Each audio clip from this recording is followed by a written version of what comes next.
Rosalie, bakit suportado sa Kamara ang treason charges laban sa PR firm?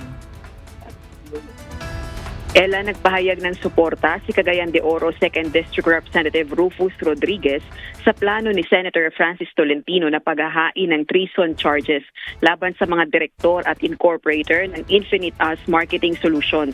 Ang nasabing PR company ay kadil umano ng Chinese Embassy sa Maynila para makapag-operate ng troll farm sa Pilipinas. Ayon kay Congressman Rodriguez, dapat ituloy ni Senator Tolentino ang plano nito. Kataksilan umano ang ginagawa ng mga Pilipinong nagpapaupa sa China para magtrabaho laban sa interes ng Pilipinas. Nanawagan din ang kongresista sa Department of Justice at National Bureau of Investigation na imbestigahan ang Makati-based PR company at maghain ng treason at espionage charges laban dito.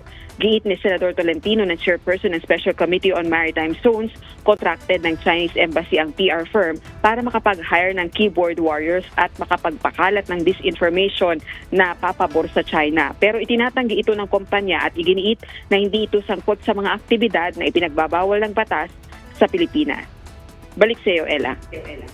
Maraming salamat, Rosalie Coz.